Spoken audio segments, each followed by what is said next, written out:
Hi, it's Maria. Today I want to talk to you about a subject that really kind of creeps us out, something we don't even like to discuss. Yet by the end of this message, you will see your life and that of those around you in a very different way, or at least that's what my hope is for you. Anyway, at this moment, many of us don't want to acknowledge what's going on in the world at large, much less within our families. It isn't pleasant. And so many of us actually find it to be absolutely horrific.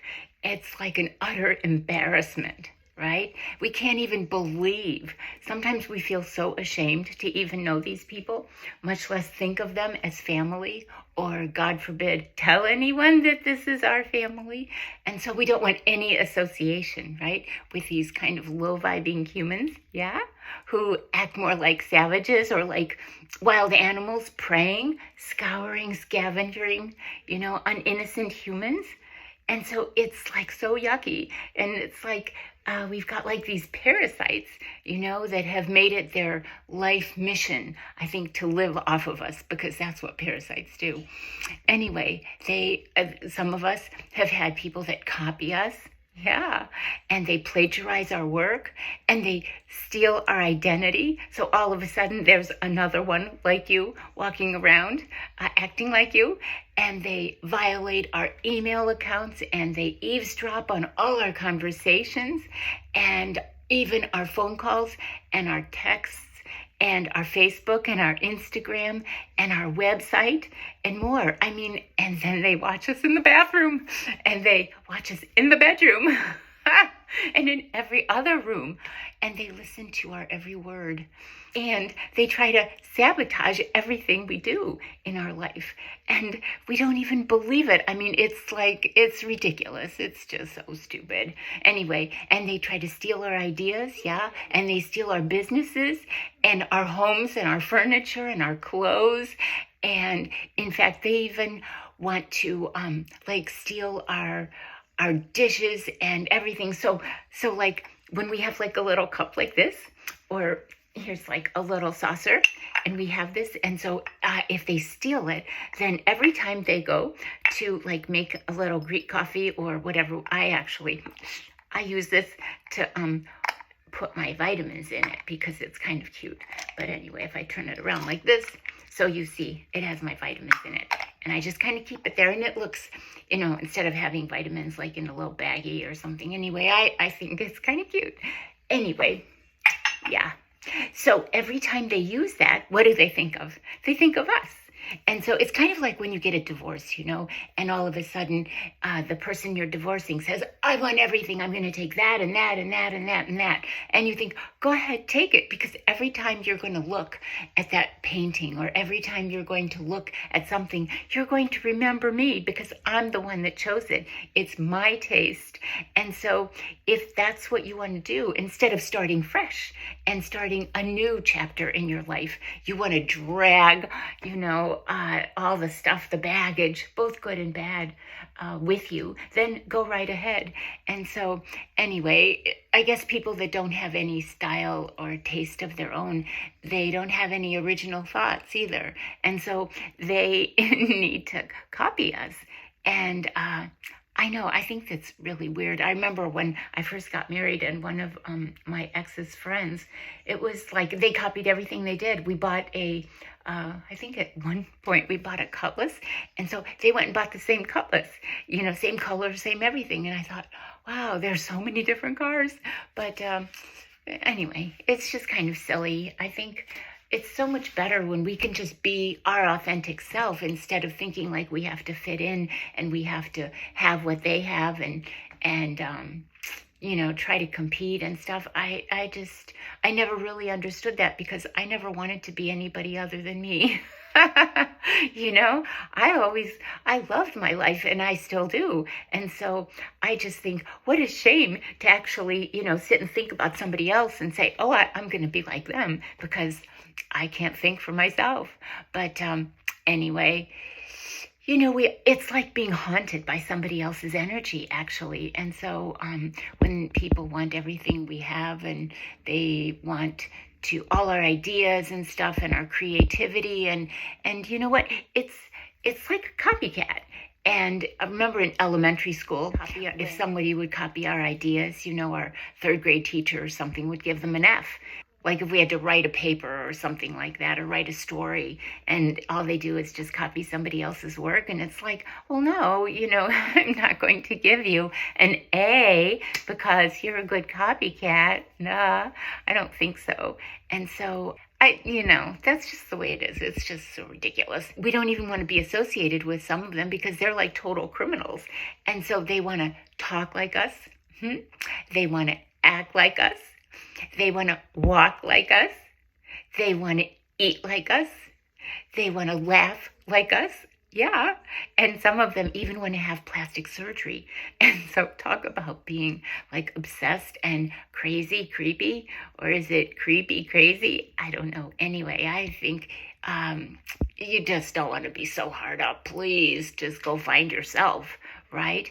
And then they want to steal the men in our life. And I always thought that was really weird because I think it's like some sick pleasure of thinking that the men actually preferred them to us. And so what it was is that the men actually preferred the money that they were throwing in their direction. And so you've got these pitiful relatives that like steal from us and then leave us broke so that the people we're with don't want to be with us anymore because they'd much rather go for the fake person, right? The false person, the copy, the imitation, but the ones that have stolen all the money.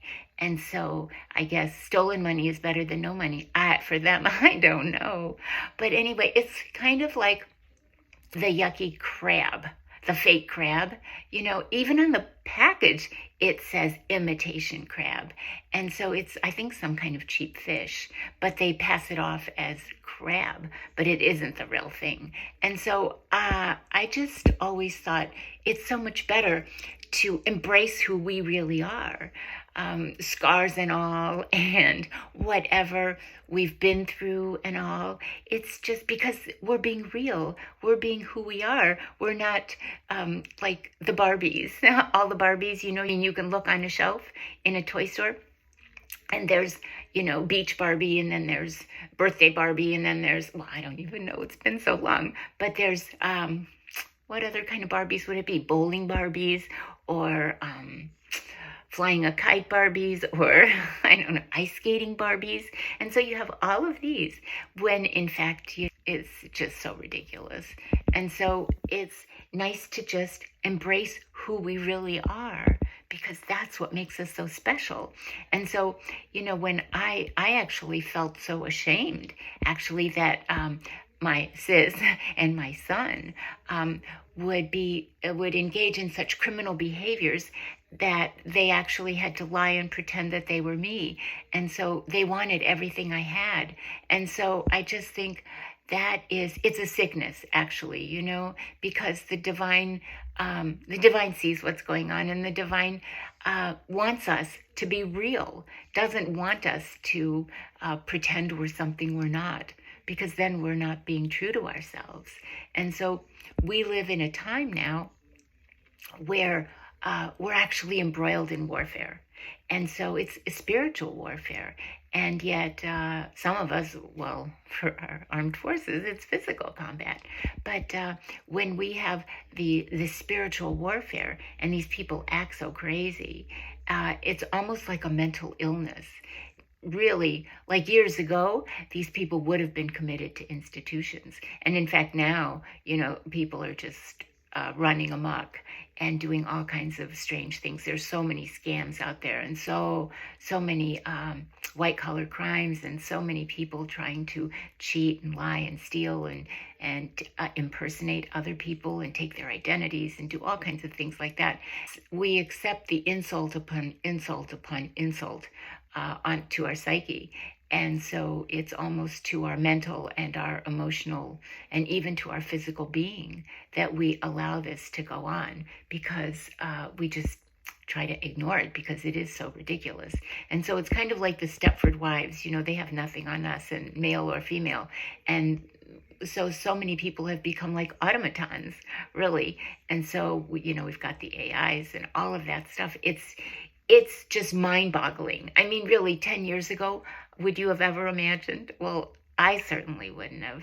And so 10 years ago, we were starting to think about, about Henry David Thoreau, who's one of my heroes. And so he wrote Walden Pond. And so it was almost kind of like getting up in the morning, and using the bathroom and going to brush our teeth and showering and dressing and grabbing a bite and a cup of something and then driving the commute to the office. And nowadays it's just kind of going into a different room, right? Our mock office at home. And dealing with unreasonable people until it's your break time, right? And then it's busy work, and answering phone calls and putting out fires and waiting for 5 o'clock. And so running to the store and then enjoying your own happy hour just by yourself. Yeah. And doing some laundry and cleaning things up a bit and then checking your iPhone to see what's going on in the world and then posting on Facebook and then getting ready for bed and then doing it all over again. And we think, gosh, is that really how we want to spend our life? And so with a situation that happened in 2019, all of a sudden, we had a lot of time to ourselves. And so it allowed us time for introspection. And so we weren't worried so much about acquiescing to people, places, and things that damage us because we were kind of concerned. We were in survival mode, actually, that in a state of madness that that others were infringing upon our sanity. And so we just didn't want to have to deal with other people's stuff because we had so much going on inside of us. And so it's almost like the fight or flight. And for eons and eons, there's been such an oppressive cloak on humanity. And so one that's so dark and grim, and human beings fear with everything they have and with every ounce of their being. Human beings fear because they live in a state of lack. And that's part of the fear that manifests itself as someone who plagiarizes and someone who copies someone else because they're really too afraid to be who they really are. And so they want this and they want that, but at what price do they want all of this stuff that they think that they need and that they think that they want? And so they simply can't achieve this or that because the mindset is one of scarcity and envy and greed and domination and power and control. Tell me who or what can live a joyously abundant life when surrounded by wolves in sheep's clothing. It's impossible.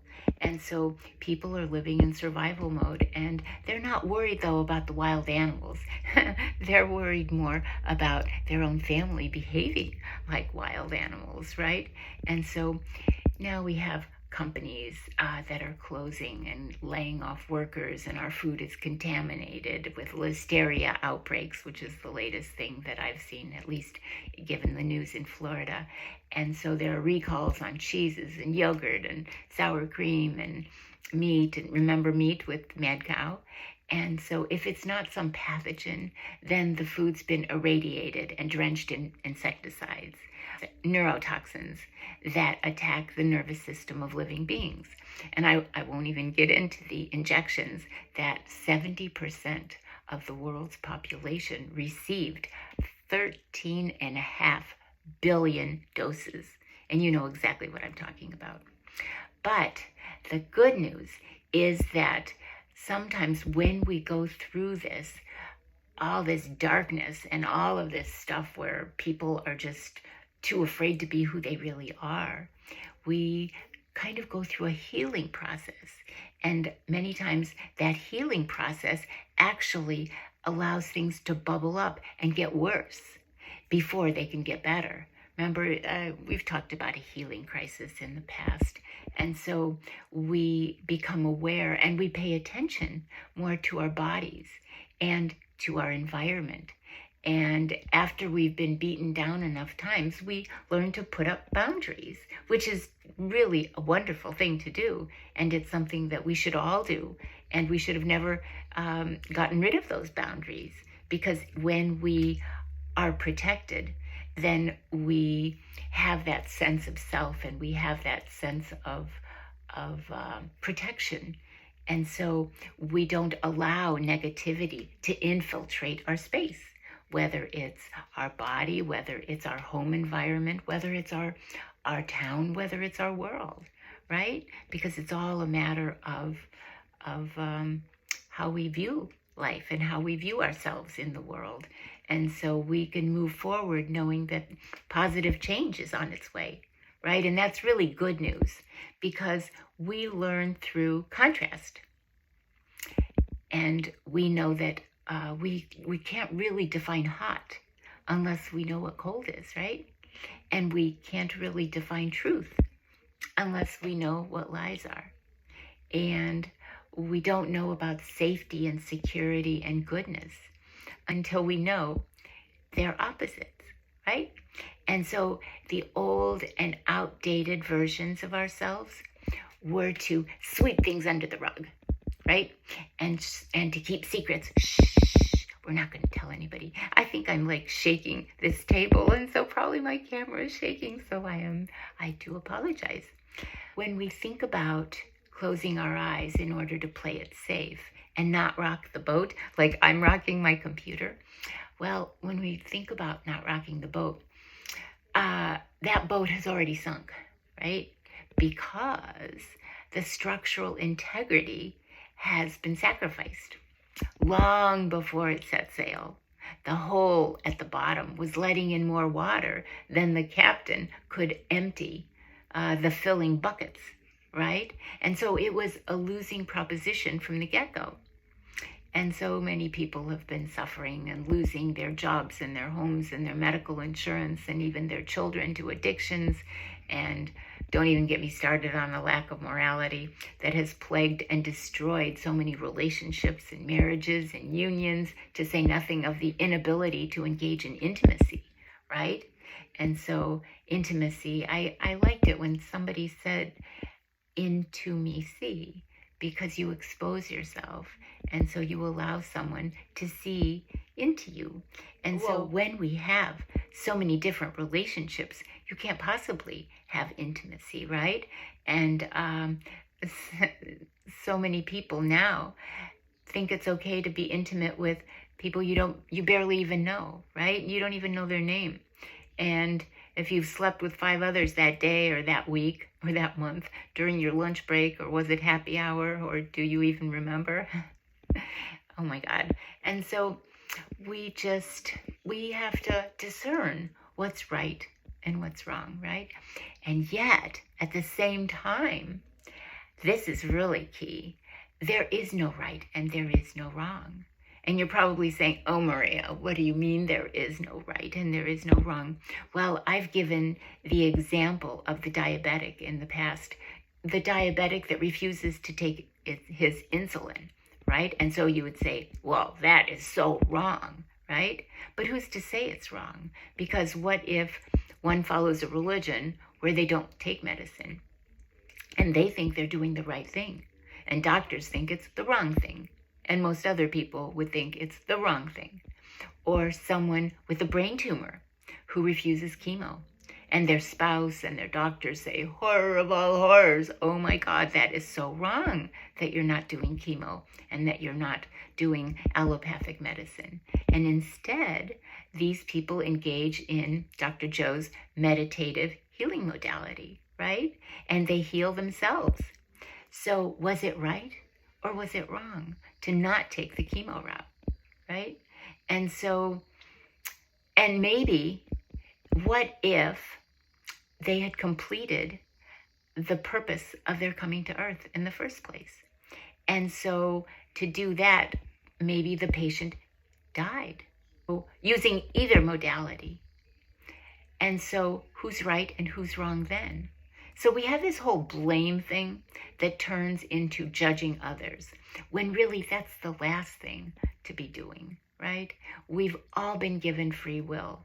And we're just seeing now how we've so pitifully handled the situation.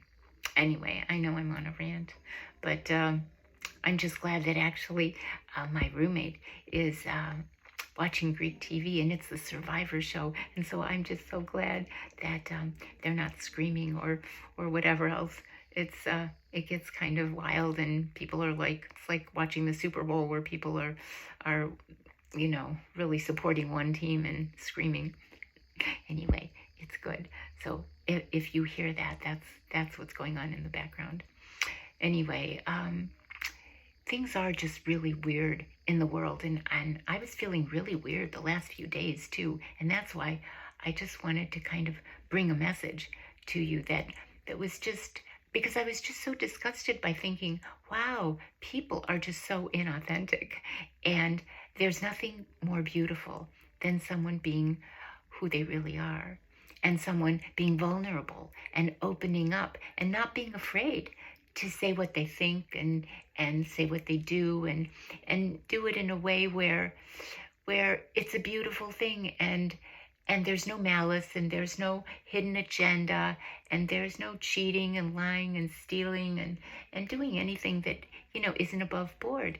It's just people coexisting and living in an environment where there's goodness, there's kindness, there's benevolence. People are helping one another. People are caring about one another.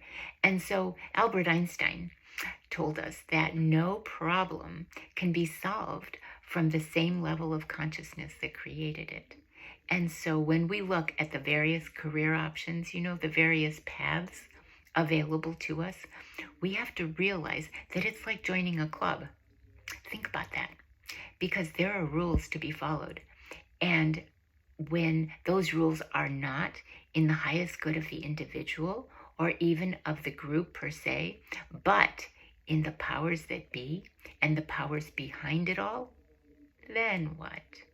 You've heard the story of the journalist who discovered huge corruption and thieving and worked tirelessly writing this all up. And it was a beautiful front page article that he was so proud to show to the editor-in-chief of his newspaper.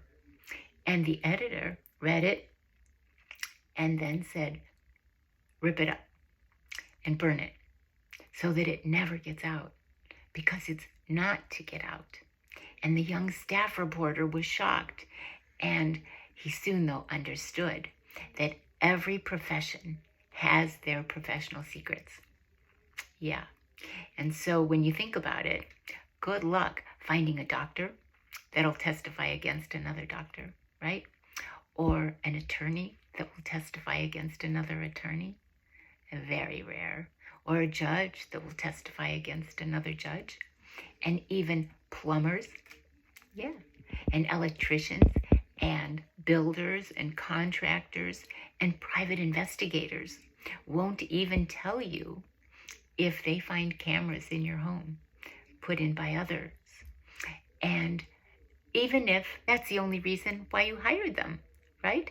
They won't tell you the truth because they don't want other private investigators ratting on them when they come in and find the cameras that they've put in, right? So who's at fault? Is their fault? And is it the little guy, like the private investigator or the attorney or the doctor or the electrician? The flying monkey, who basically is paid not to think but just do what they're told to do? Or is it the wicked witch, who calls the shots and who hires the flying monkeys to do all the dirty work? And so the wicked witch is just kind of like this person who says, you do this and you do that, and kind of orchestrates the whole thing. Or is it the wizard? And we remember from The Wizard of Oz where he hides behind this smoke screen, and he's kind of sets up the whole game. So he's kind of the brains behind it all, but nobody really sees him. And when I think about it, you can extrapolate this to like gang members. Yeah? Because you can have like a really, really kind young boy who's a great student and listens to his parents and just tries to do everything right. But if you put him in a gang-infested environment for survival, he becomes one of them. Yeah. Because, why? Because it's all money-driven, right? their priorities get all screwed up and they lose touch with who they really are. And years ago, I watched a Dave Chappelle video, and personally, I find him hilarious. I mean, his wit and dry humor can have me on the floor laughing so hard that like my cheeks hurt. But he made a similar observation, and that is that it's the powers that be that control our world. And I mean, we all know this theoretically, but sometimes we don't see how it actually works. The little guys just follow the orders and acquiesce to the pecking order, right? And so I take this one step further because my beef has been with the legal system and how every single attorney turned out to be a shark of sorts. And I'm telling you the honest to God truth.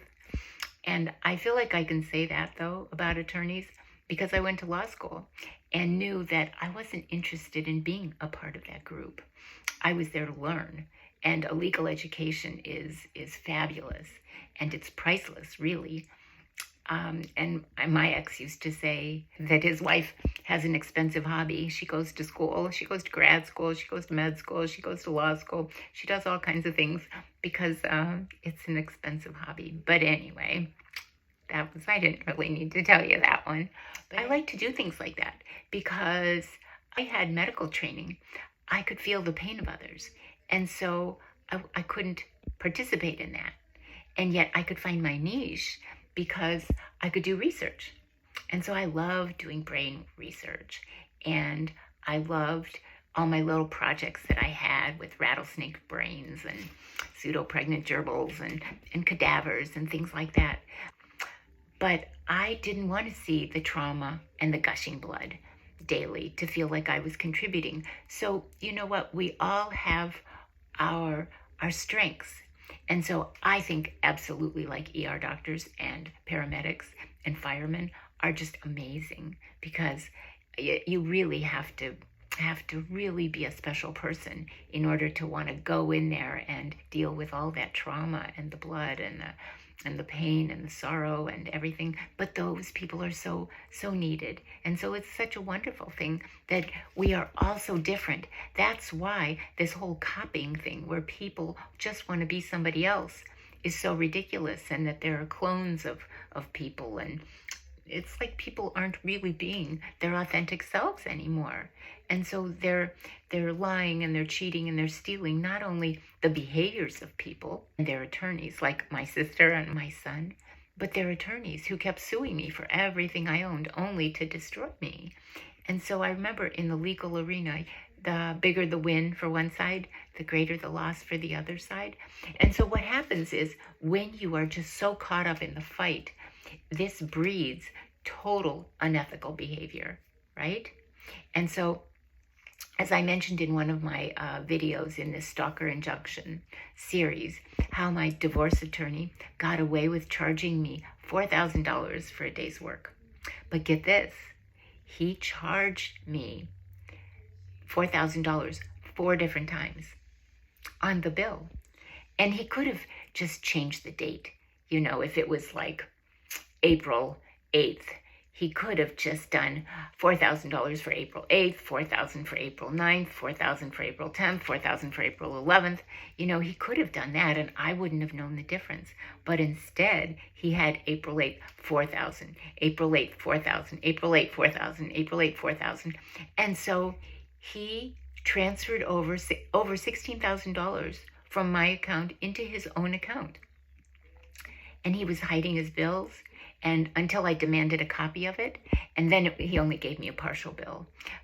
He had access to all my financial accounts because attorneys do that. They want to know if you will have the means to cover their bills. And so what they do is the attorneys get together and then they can write themselves whatever they feel like it. As long as both attorneys are in cahoots together, they can do that. And so they can basically just rape and pillage. Most people don't even want to hear about that stuff.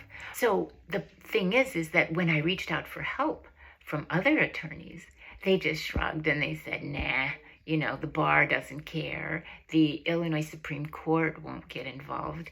You know, you're just going to have to eat it. And so no one would even help me recover a dime. And I thought, here's the bill. Look at this. This is right here in black and white. This is like so unconscionable. I can't even believe that no one's doing that. But then the same thing is, what happens is I couldn't get an attorney. And so I'm like, but wait a minute, I'm being sued. I need representation. And yet no attorney in the entire state of Florida would represent me. And it was like, it was just so ridiculous. And so I saw the same thing done in family court in my Chicago divorce, was again done to me in the probate division at the Pinellas County Courthouse, where I was denied legal representation for the last 13 years since 2011, when my mother and father were sacrificed. Yeah, and their lives were ended by their own daughter. So again, who's in charge? Was it the attorneys who said no? And were they just the flying monkeys and doing what they were told? And did one attorney who told me that they weren't allowed to represent me, and neither was any other attorney in the entire state of Florida. So who do you blame? I mean, we don't want to blame anyone. However, who should have taken responsibility for that? So do you resent the little guy, the little attorney, who just is doing what he's told to do? Do you resent the governor in Tallahassee because it was statewide? It was no attorney in the entire state of Florida was allowed? Or is it the guy in the White House? I mean, I wrote them letters too. However, when they don't want to receive something, I would get it back saying it was a bad email address. And anyway, and when I called, they said, yeah, that's the email address. But if they don't want to deal with it, they just say, well, we just never got it. You know, my family was paying the flying monkeys to do all this stuff, and that they said that they know everybody. Well, good for them. They just know everybody because they're just so special. And so they get whatever they want done, right? And so they pay for the flying monkeys to just do all the dirty work. And it's almost like they just pick up the phone, like Batman picks up the bat phone and says, do this, do that. And so, because they have the inside track. And so when you think, so what is it? It's all about money. And so when you have, I Googled actually my sister, and I hadn't in years, and it says she's a big political donor to the Republican Party. Well, good for her. Anybody can do what they want with their money as long as you're not using my money. But since you have stolen my money, I assume you are using my money in order to work against me, which is really so ridiculous. Isn't that ironic, to use someone's own money to work against them? I mean, it's almost twisted, actually, when you think about it. And so I mentioned that I went to a city councilman's meeting in Clearwater, and the mayor was there, and I told him, I said, you know, all of a sudden, tens of millions of dollars were just lost in the Pinellas County Courthouse that were left to me by my parents in a will and a trust. And this needs to be investigated. And so I suggest that we form a committee to go in, because certainly my case can't be the only one. It's happening all over the place. And so we need to form a committee to look into these things that plague the probate division. Rightful beneficiaries must get what their parents and their relatives and others intended for them to have. So, and to do anything else is really criminal. And it's stealing what belongs to someone else. The mayor told me, someone will get back to you. Well, that was in November, and here we are months and months later. And so I can assure you that no one has gotten back to me. And I sincerely doubt that someone will. I hope someone does. And yet we'll just wait and see, right? And so the result is that human beings follow the behaviors of their predecessors, right? And this is how things have been done for decades and for centuries. And to be part of that group, one has to be willing to do what they're told. So you have a bunch of Stepford wives, right? And yes, people that just don't think, that just do what they're told, and then they're paid for it. And so I remembered this one statement that I always loved, and I never knew why I loved it. I mean, even as a little girl, when I had heard it, and it was like, hate the sin, but love the sinner. And I thought, wow, so we can abhor the corruption, right? And the lack of ethics and the slimy tricks of the trade, while at the same time understanding, loving the humans that are going through their own stages of evolution. And so let's not misconceive the notion of unconditional love. And that doesn't mean that we have to invite these individuals into our life. Now, we have free will to do whatever it is we want to do in that regard. However, it means that we realize who these people are and that they are not in alignment with us and obviously not going to be going where we go. We can love them and let them go. And this is for us because this is for our healing. And so when you think of people who have done like just the most horrible things to you, you have to realize that they're very limited. And so they are doing whatever they think is the right thing, right? And so when we release the bitterness, the anger, and the hate, and the vengeance, or any other negative emotion that doesn't serve us, it's just best to leave that alone and take care of yourself. Because to do otherwise is really to sacrifice yourself. It's to sacrifice your health. It's to sacrifice your inner peace, your serenity, the joy in your life. If you're just plagued by memories of all the horrible things people have done to us. And so it's really hard. We don't want to just focus on, unicorns and rainbows and things like that, because we want to make sure that we understand what is going on. And at the same time, we have to detach from it emotionally so that we aren't jeopardizing our own health. And I think that is key, and that many of us don't understand. People might see the error of their ways, and then again, they might not. And yet that's on them because we are each on our own path, right? And so it's not necessarily the people, but rather it's society as a whole that allows and even condones this type of criminal behavior. And again, what's the bottom line? The money. It's all about the money. Yeah. And so it's the gang mentality, it's following the rules of the head honcho. And they believe that they're infallible and it's above reproach. And yet that couldn't be further from the truth. And they really have a bunch of flying monkeys and wicked witches and wizards hiding who they are.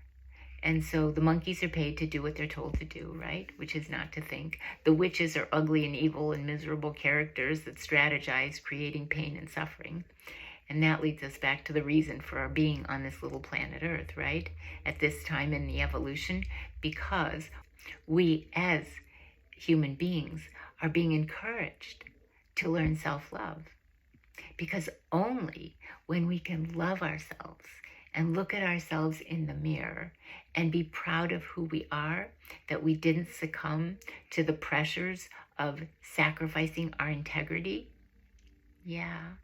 are we able to love anyone else?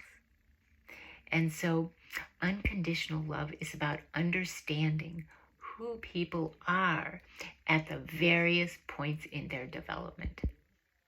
It's not about condoning negative behavior, but it's also not expecting a 2-year-old to act like a 12-year-old.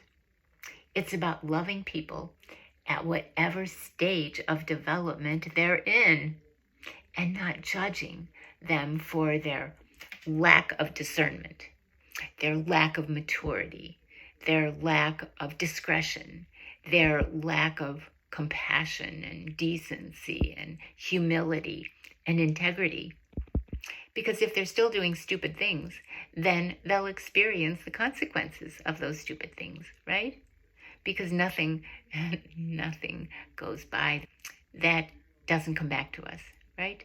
Everything we send out ultimately comes back to us in one form or another. And that's the beauty of life on planet Earth, because there is karmic retribution.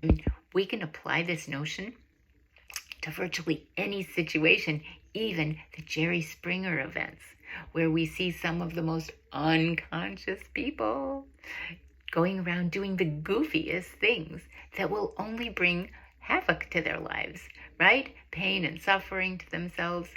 But you understand that these people just don't know any better. And so they're doing the best they can where they are, right? You can't take a 2-year-old and put him in a classroom with 12-year-olds and expect him to be that far advanced. He's not. He can only do what other 2-year-olds do.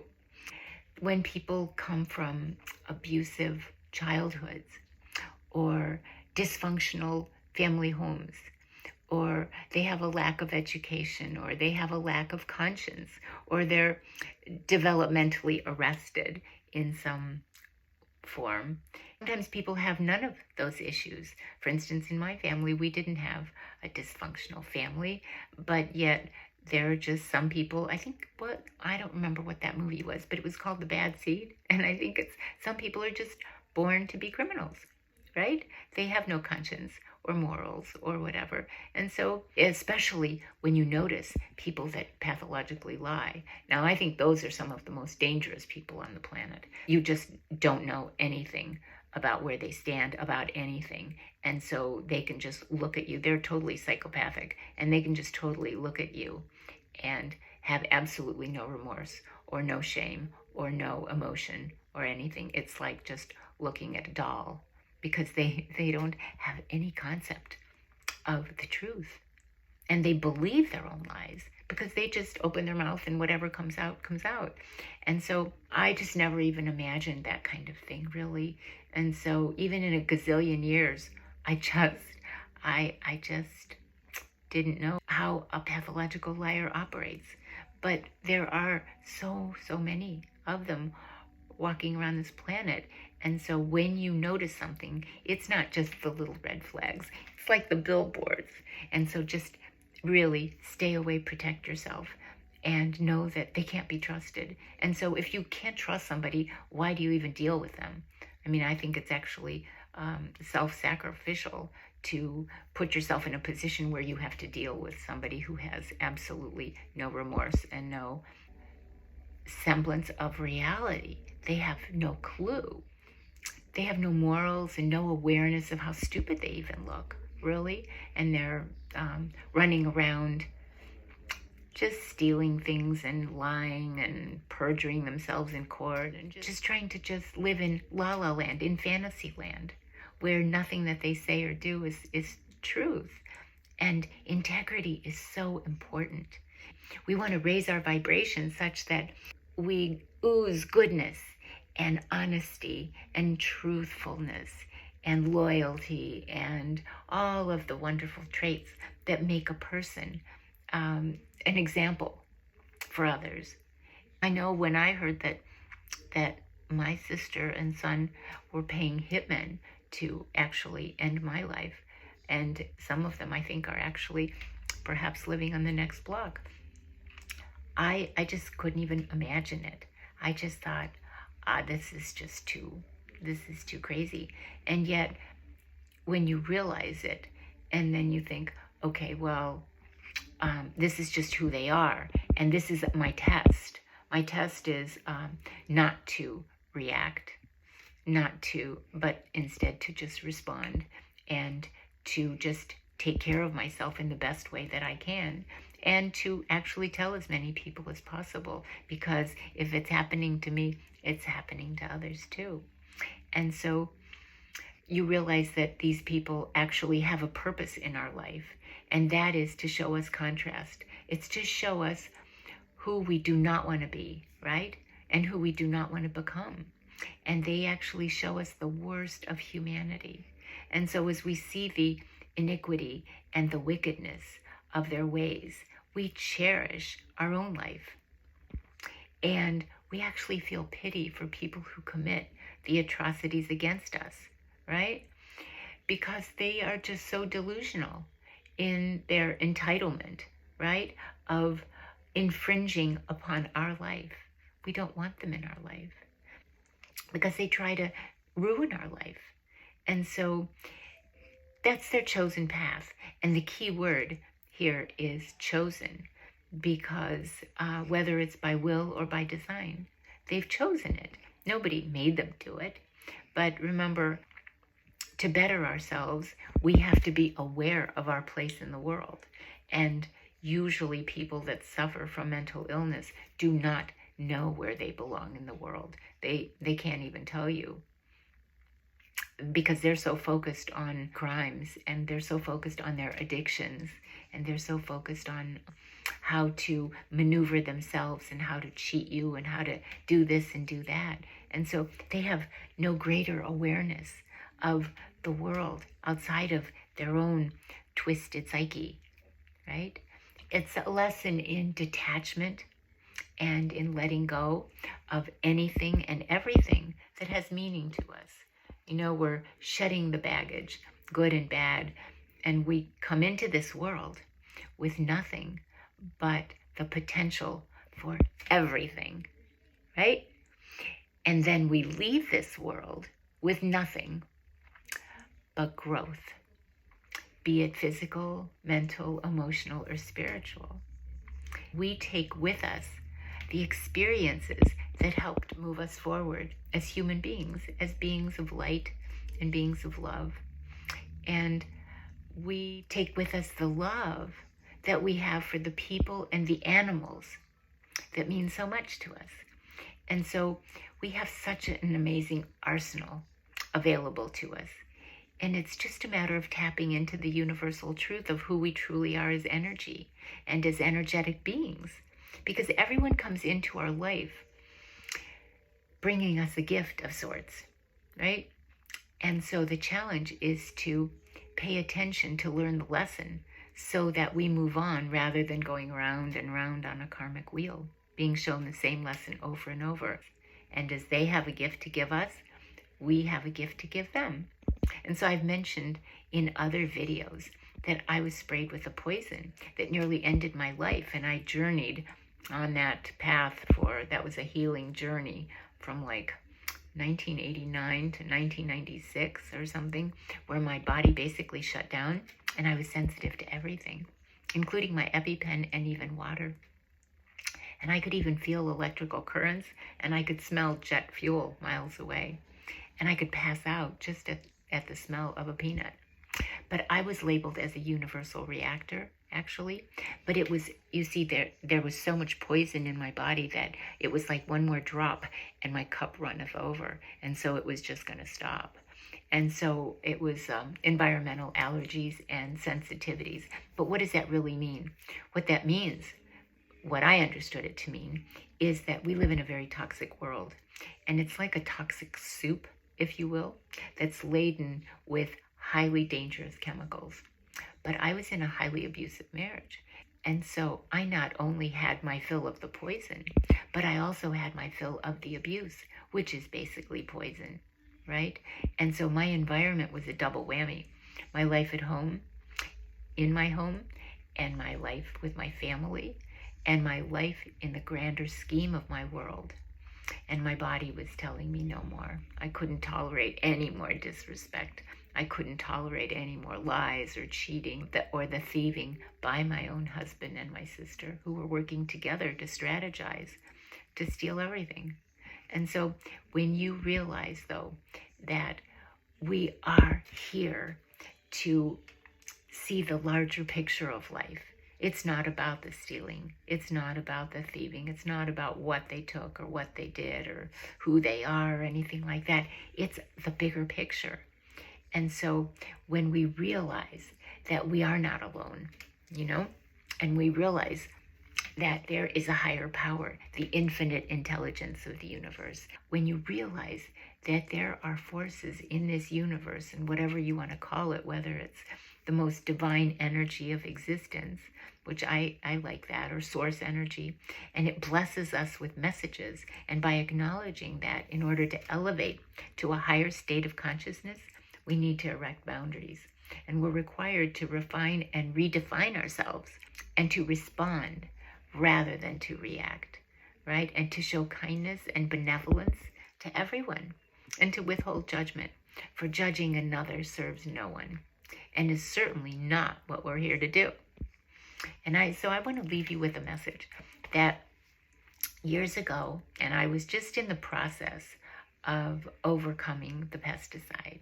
And I kept thinking, do I leave? Do I stay? Do I leave? Do I stay? I didn't know, because my ex-husband kept saying, if you leave, I'm going to ruin you. So you're better off staying. And then I thought, no, because I won't be able to survive it, because it was just so crazy. I read Neil Donald Walsh's book, and it was actually given to me 3 different times by 3 different people. And that's when I thought, oh, you know what? There's a higher power here that wants me to read this book.